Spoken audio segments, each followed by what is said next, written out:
দেখবি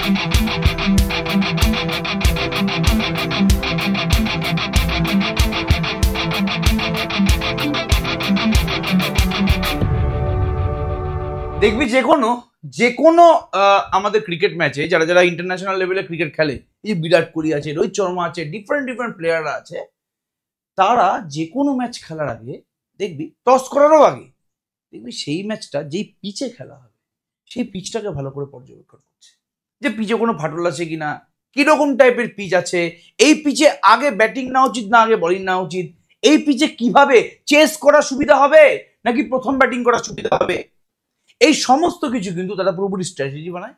তারা যতই ট্যালেন্টেড হোক না কেন, তারা কিন্তু প্রতিটা ম্যাচের আগে ইচ অ্যান্ড এভরি প্লেয়ার সেই পিচে যায়, হয়তো পিচের পাশে গিয়ে বল করলো বা পিচটা একটু ভালো করে দিল, যে পিচে ঘাস আছে কিনা, ঘাস থাকলে ফাস্ট বোলাররা খুব আনন্দিত হয়ে যায়।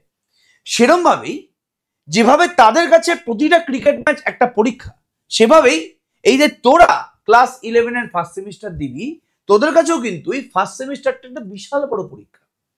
এবং যেভাবে ক্রিকেটাররা এই এক্সামটার আগে, মানে ক্রিকেট ম্যাচ খেলার আগে সেই পিচটাকে পুরোপুরি যাচাই করে, সেভাবেই তোকে ক্লাস 11 পরীক্ষা দেওয়ার আগে সিলেবাসটাকে নিয়ে খুব ভালো করে যাচাই করতে হবে। এবার তোরা কমেন্ট সেকশনে বলবি যে সিলেবাস নিয়ে অলরেডি তুমি একটা ভিডিও বানিয়ে ফেলেছো, আবার সিলেবাস নিয়ে ভিডিও বানানোর দরকার কি আছে? সেই ভিডিওতে আমি কিন্তু আমাদের ক্লাস 11 সেমিস্টার 1 কি কি চ্যাপ্টার আছে সেই চ্যাপ্টার নিয়ে কথাবার্তা বলেছিলাম।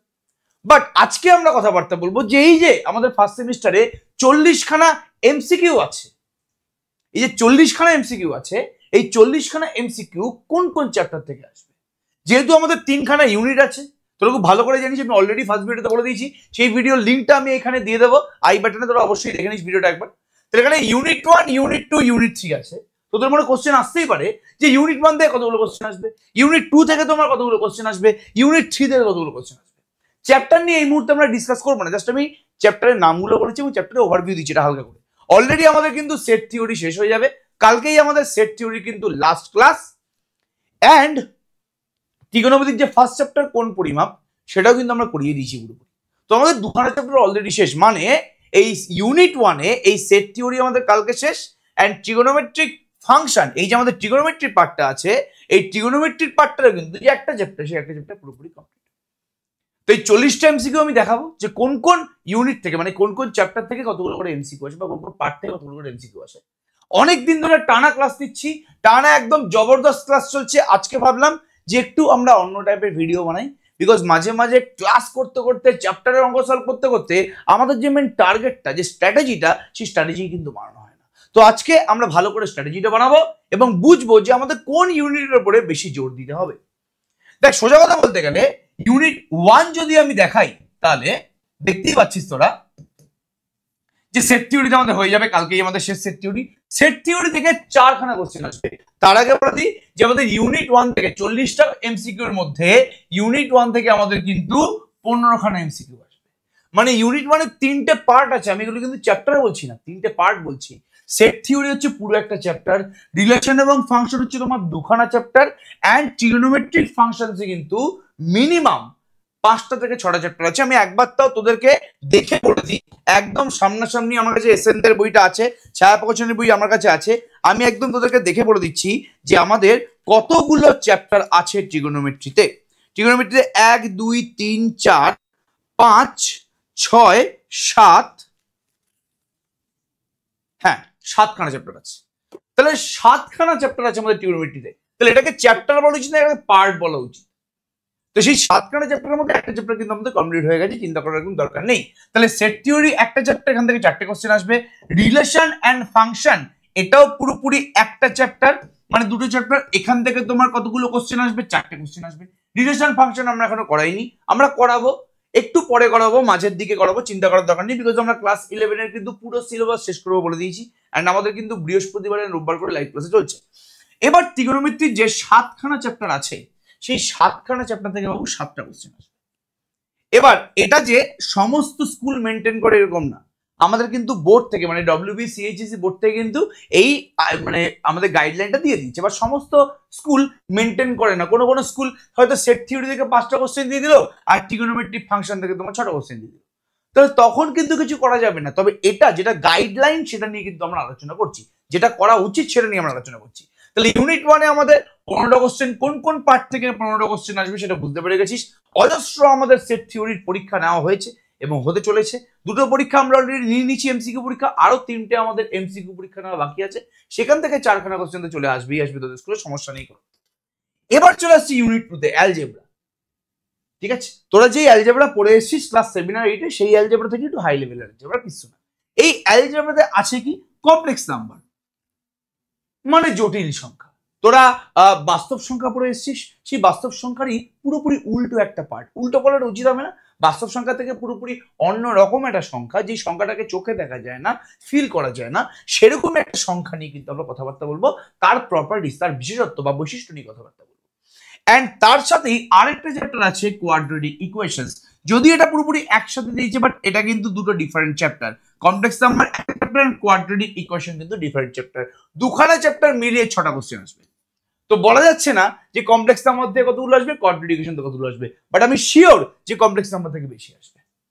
4-2 হতে পারে, 3-3 ম্যাক্সিমাম হতে পারে, বাট কোনোদিন কোয়াড্রেটিক ইকুয়েশন থেকে বেশি কমপ্লেক্স নাম্বার থেকে কম কোশ্চেন আসতে পারে না, এটা ইম্পসিবল। তো কমপ্লেক্স নাম্বারটাকে আমাদের বেশি ভালো করে পড়তে হবে, যখন পড়াবো তখন ফাটিয়ে কিন্তু পড়বি। এরপরে আমাদের চ্যাপ্টার কি আছে? Linear inequalities. তোরা ইকুয়েশন জানিস, ইকুয়েশনে ইকুয়াল টু সিম্বল দেওয়া হয়, এই সিম্বলটা দেওয়া হয়। আর ইনইকুয়ালিটি চ্যাপ্টারে দেখবি তোরা প্রত্যেকটা এক্সপ্রেশনে, প্রত্যেকটা লাইনে বা এক্সপ্রেশনে এই সিম্বল হয় লেস দ্যান ইকুয়ালস টু, অথবা গ্রেটার দ্যান ইকুয়ালস টু, অথবা লেস দ্যান, অথবা গ্রেটার দ্যান। এই সিম্বলগুলো নিয়ে কাজকর্ম করছি। তাহলে যেভাবে তোরা ইকুয়াল সিম্বলে অভ্যস্ত হয়ে গেছিস না, এত চিন্তা করার দরকার নেই। যেভাবে তোদের ইকুয়াল লেখা থাকলে কোনো জায়গায় কোনো সমস্যা হয় না, সেভাবেই লেস দেন বা গ্রেটার দেন লেখা থাকলেও তোদের কিন্তু সমস্যা হবে না যখন আমি এই ইনইকুয়ালিটি চ্যাপ্টারটা পড়াবো। এবং এর আগে লিনিয়ার কেন লেখা আছে, যখন আমি পড়াবো তখন এই ব্যাপারটা পুরোপুরি পড়ে দেবো। তাহলে এই চ্যাপ্টার থেকে বাবু 4টে কোশ্চেন আসে, তো এটা কিন্তু খুবই গুরুত্বপূর্ণ। এবার যেই চ্যাপ্টারটা সমস্ত ম্যাথামেটিক্স স্টুডেন্টদের একটা গায়ে জ্বর আসা মতন চ্যাপ্টার, বিকজ এই চ্যাপ্টারটা না অনেকে ভালো করে বুঝতে পারে না, বাট আমি তোদের গ্যারান্টি দিচ্ছি এই চ্যাপ্টারটা আমি তোদের সব থেকে ভালো করে পড়াবো।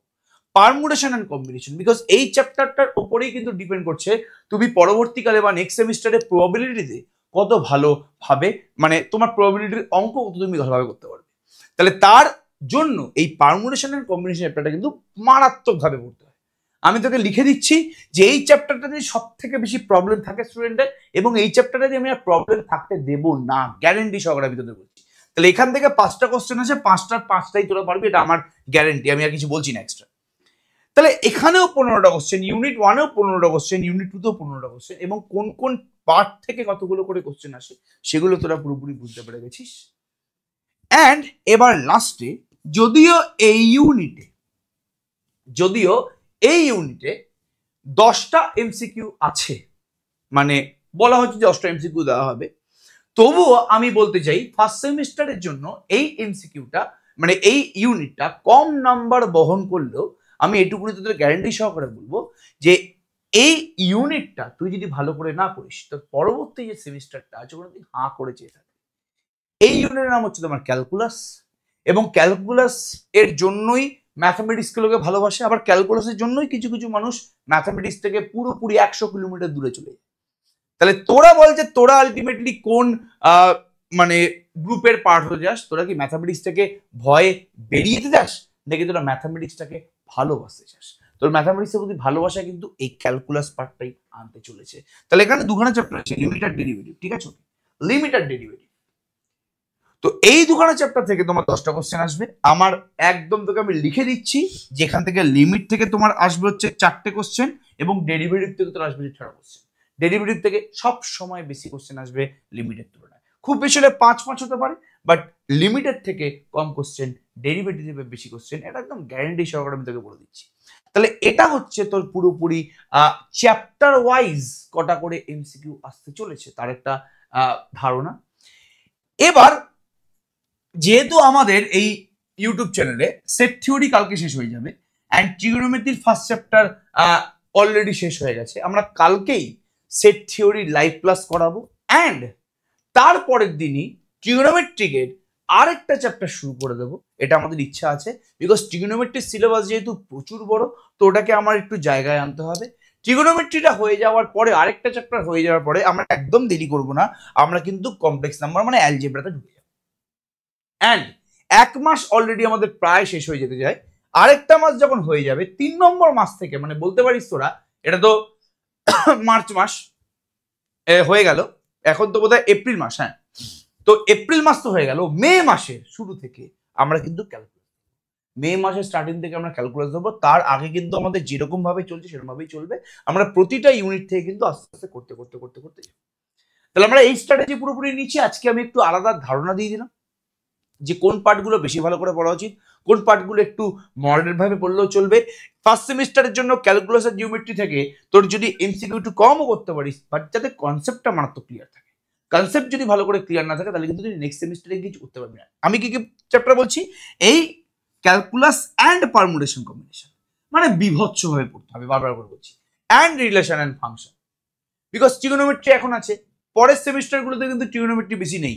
তো ট্রিগোনোমেট্রি এই সেমিস্টারের জন্যই শেষ, তো তোকে আর চিন্তা করার দরকার নেই ট্রিগোনোমেট্রি নিয়ে, বিকজ ফার্স্ট সেমিস্টারে ট্রিগোনোমেট্রি যা জ্ঞাতিগুচ্ছি সমস্ত কিছু করে দিয়েছে, তোরা নিয়ে ভেবে আর লাভ নেই। তাহলে ট্রিগোনোমেট্রি এই সেমিস্টারের জন্য ইম্পর্টেন্ট, বাট আমাদের পরের সেমিস্টারগুলোর জন্য ভাবতে হবে। তো যেই চ্যাপ্টারগুলো পরের সেমিস্টারেও মারাত্মক কাজে লাগবে সেগুলো আমাদের আরো বেশি ভালো করে পড়তে হবে। যেমন আমি যেটা বললাম যে সেট থিওরি সমস্ত জায়গায় কাজে লাগবে, বারবার করে বলছি। কনসেপ্ট কাজে লাগবে, পারমুটেশন এন্ড কম্বিনেশনের কনসেপ্ট আমাদের পরের চ্যাপ্টার কাজে লাগবে। ট্রিগোনোমেট্রির কনসেপ্ট মানে ফর্মুলা যেগুলো আমরা করব সেগুলো আমাদের পরের সেমিস্টারগুলোতে কাজে লাগবে, ঠিক আছে? ওকে, লিনিয়ার ইনইকুয়ালিটি সেভাবে আমাদের কাজে লাগবে না, এটা ফার্স্ট সেমিস্টারের জন্য একটু পড়ে নিলে হয়ে যাবে, চিন্তা করার দরকার নেই। লিমিটস এন্ড ডেরিভেটিভের কনসেপ্ট পরের সেমিস্টারে আমাদের মারাত্মক কাজে লাগতে চলেছে। কোয়াড্রেটিক ইকুয়েশনের কিছু কিছু ফর্মুলা পরের সেমিস্টারে কাজে লাগতে চলেছে। তাহলে সেভাবেই কিন্তু পড়াশোনা কর। আজকে আমরা আর লেকচার দিলাম না, বিকজ আমরা চাইছি যে একটু স্টুডেন্টরা শ্বাস নেওয়ার সুযোগ পাক, বিকজ আমরা 2 দিন লাইভ ক্লাস করাচ্ছি, 3 দিন ভিডিও দিচ্ছি, 5 দিন তো আমাদের অঙ্কই করানো হচ্ছে ইউটিউব চ্যানেলটাতে। তাহলে স্টুডেন্টরা একটু শ্বাস নিক, স্টুডেন্টরা অন্য টাইপের ভিডিও দেখুক। অন্য টাইপের ভিডিও মানে এখানে নাচ গান করা হলো না, তবলা বাজানো হলো না, এখানে যা সিলেবাসটা নিয়ে একটু আমরা আলাদাভাবে করে ব্রিফলি ডেসক্রাইব করলাম। যদিও অলরেডি সিলেবাস নিয়ে ভিডিও বানানো আছে, বাট আজকে আমরা আরেকটু ভালোভাবে এই সিলেবাসটা নিয়ে চর্চা করলাম। এরপরে আমরা কিছু কিছু এক্সাম যেগুলো তোমাদের এখন থেকেই মাথায় রাখা উচিত, যে তোমরা যখন ক্লাস 12 পাস করবে তখন তোমরা কি কি এক্সাম দেবে। অলরেডি তোমরা জেই এবং নিট মানে West Bengal joint entrance and NEET এগুলো নিয়ে হালকা হালকা করে ফোকাস করছো। এছাড়া আরো অনেক পরীক্ষা আছে, সেই পরীক্ষাগুলো নিয়ে কথাবার্তা বলবো, চিন্তা করার দরকার নেই। ততক্ষণ যেটা অল দ্য বেস্ট, ফাটিয়ে পড়াশোনা করো। কালকে রাত 9:30 কিন্তু লাইভ ক্লাসে দেখা হচ্ছে। সেট থিওরি আমরা কালকে পুরোপুরি শেষ করবো। All the best.